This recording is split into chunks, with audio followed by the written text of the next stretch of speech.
이번 시간에는 지금 보시는 것처럼 집합건물법상 서면결의, 집합건물법 41조에 따라서 서면결의 하는 것도 위임할 수 있을까요? 자, 이런 질문에 대해서 한번 말씀을 드려보고자 합니다. 서면결의는 관련 집회에 못 나가니까 직접 내가 어떤 결의하는 거거든요. 보통 이런 서면결의를 또 위임하지는 않습니다. 자기가 직접 여기다가 어떤 결의하는 것이니까요. 이걸 또 다른 사람에게 위임해준다? 약간 생각하기는 어려운데요. 관련해서 제가 소송을 수행했는데 승소 판결에서 이런 쟁점이 다뤄졌고 여기에 대한 법원의 판단이 나왔어요. 이것 때문에 제가 한번 여러분께 말씀드려보고자 하는 것입니다. 약간 좀 드문 케이스죠. 서면결의를 위임한다? 약간 상정하기 어려운 상황인데 그럼에도 불구하고 판례는 어떤 판단을 내렸다. 여기에 대해서 의미가 있습니다. 제가 관련된 쟁점을 질문으로 만들어 봤고요. 제가 했던 사안이기 때문에 최초에는 이런 질문 가지고서 문제가 됐었어요. 제가 질문 한번 읽어보겠습니다. 안녕하세요 변호사님. 저는 경기도 수원에 있는 오피스텔 수분양자입니다. 아직 구분 소유자가 아닌 것입니다. 다름이 아니고 제가 일정상 외국으로 출타해서 체류하게 되었기 때문에 해당 집회의 의결권이나 서면결에 대한 권한을 지인에게 위임을 하려고 합니다. 이런 것도 가능할까요? 특히 서면결의에 대한 위임이 가능할까요? 이런 질문을 최초에 주셨습니다. 원래 최초에는요, 이런 의결권 위임 또는 서면결의 이걸 같이 위임해도 되냐 이런 질문이었는데 사안에서 이게 재판에 갔을 때는 서면결의도 과연 위임 가능한가? 이게 쟁점이 되었던 사안이에요. 자, 관련된 법부터 보시겠습니다. 사안은 오피스텔 건물이잖아요. 오피스텔. 보시는 것처럼 오피스텔. 이 오피스텔은 집합건물입니다. 이 집합건물이기 때문에 집합건물의 소유 및 관리가는 법률에 따라서 적용을 받게 돼요. 이 집합건물법에는요. 의결 방법으로 38조가 규정되어 있습니다. 집합건물 관리를 위한 어떤 결의가 필요한데 결의하는 방법. 결의, 거꾸로 하면 의결이죠. 이런 결의 또는 의결 방법으로 38조가 규정되어 있고 제2항 보시면요. 2항 이런 의결권은 서면이나 전자적 방법 또는 대리인을 통해서 행사할 수 있다. 이렇게 규정되어 있습니다. 즉 의결권을 직접 행사할 수도 있지만 이 2항은 간접적 행사하는 방법을 말하는 것이에요. 간접적으로는요. 서면으로 의결하거나 전자 방법으로 의결하거나 요거는 이제 대통령령으로 잘 정해져 있습니다. 대통령령 13조 이하의 상세하게 나와 있어요. 그리고 대리를 통해서 이렇게 의결권을 행사할 수 있다. 여기에서 이 대리인 통한 방법이 뭐다? 요게 위임장이에요. 이게 위임장을 사용해가지고 의결권을 위임받아가지고 그 위임받은 수임인이 의결권을 행사하는 것. 이게 바로 대리인을 통해서 행사하는 것을 말하는 것이고요. 여기 보시는 것처럼 서면으로 의결권 행사하는 것, 이게 바로 서면으로 직접 내가 당일날 참석 못하니까 서면으로 직접 어떠한 의결을 하는 걸 말하는 것이에요. 그런데 사안 같은 요 질문은요, 이 서면 결의를 또 대리인 통해서 할 수 있느냐? 이렇게 한 번 더 꼬아놓은 그 질문입니다. 자, 그리고 41조는 이런 규정이 있어요. 이 법 또는 규약에 따라서 집회에서 결의할 것으로 정한 사안에 대해서 구분 소유자의 5분의 4 이상, 전체 구분 소유자의 5분의 4, 80%입니다. 80% 이상. 그 다음에 밋이에요. and 의결권, 이건 지분입니다. 보통 지분이에요.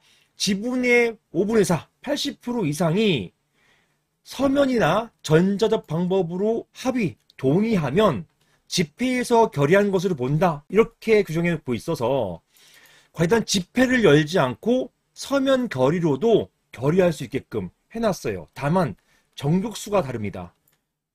일단 집회에서는요. 38조 1항에 보시는 것처럼 기본적으로 구분 소유자 과반수 그리고 의결권, 지분의 과반수로 의결하게 되어 있어요. 정족수가 낮죠. 서면결의보다. 근데 서면결의는요. 집회 안 열고 서면으로만 또는 전자적 방법으로만 결의할 때를 말하는 것이에요. 이런 경우는 집회를 열지 않기 때문에 정족수가 올라갑니다. 어디까지요? 80%까지 올라가요. 이런 경우에는 서면이나 전자 방법으로 결의하면 일단 집회에서 결의한 것과 동일하게 본다. 이렇게 규정해 놓고 있습니다.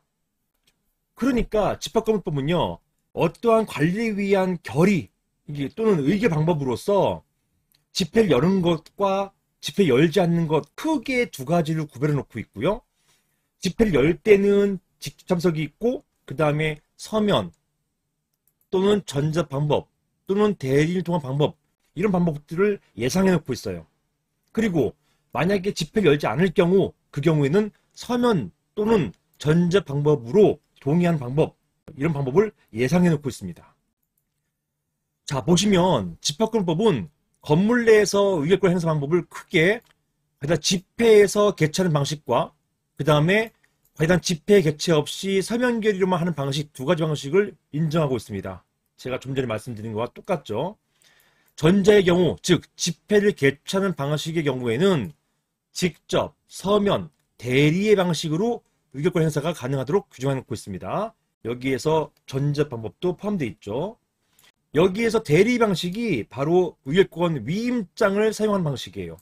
의결권 위임장. 의결권 위임장. 이 위임장을 사용하는 방식을 말하는 것입니다. 이렇게 해서 의결권 행사에 대한 권한을 대리인에게 주는 방식이고 일반적으로 서면의 경우에는 의결권자 본인이 직접 작성하는 경우가 대부분입니다. 문제는요. 서면 의결권 행사에 있어서 그 서면 의결권 행사조차도 제3자에게 위임할 수 있는가? 그게 이제 문제가 되는 거예요. 서면에 대해서 위임하는 거는요. 아까 규정에 여기에 서면 하나 나왔고 여기에 나왔기 때문에 집회에서 서면에 의해서 의결권 행사할 때도 위임이 가능한가 문제하고 아예 서면 결의일 경우에도 위임이 가능한가의 문제하고 두 가지가 다 있어요. 이렇게 38조, 41조 이런 경우에 모두 서면으로 의결권 행사할 때 위임 가능한가? 이 문제가 나오는 것입니다. 자, 제가 수행했던 판례, 승소 사안입니다. 판례는요.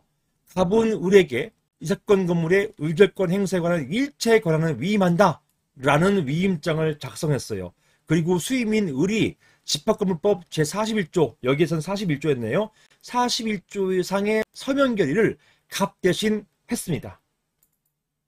요 서면 결의, 요것을 위임의 방식으로 했다는 거예요. 요거 위임의 방식으로 했어요. 사실은 이런 방식은 여기 보면 법에는 규정 안 돼 있는 거예요. 그렇죠? 법에는 서면을 하거나 위임 방식 하거나 이렇게 병렬적으로 규정되어 있지 이 서면도 위임으로 하게끔 이렇게 규정되어 있지 않습니다. 요거는 규정이 없어요. 이런 경우를 어떻게 보느냐? 이게 이 판례가 가지는 가치입니다. 이런 사안에서 이렇게 봤어요. 수임인으로부터 이 사건 서면 결의에 관한 위임장을 제출받았고 이 위임장에 따라서 관리인 선임 결의가 서면 결의의 방식으로 유효하게 성립했다 라고 보았습니다. 결론적으로 서면 결의 자체를 위임하는 것 이것도 가능하다고 봤어요. 이건 무효 아니다 이렇게 봤습니다. 이게 의미가 있는 거예요. 이 판결에 의미가 있는 것입니다. 보시는 것처럼 서면 결의조차도 위임하는 경우는 드물어요. 드문 것이 사실이지만 그렇다고 해가지고 이러한 위임을 무효로 볼 근거는 또 없다는 얘기예요. 이게 또 판례의 태도였습니다. 따라서 서면 결의도 위임 가능한 것으로 볼 수 있을 것입니다. 따라서 이런 판례 등을 종합해 볼 때 서면 결의조차도 위임이 가능하다 이렇게 보겠습니다. 이상입니다.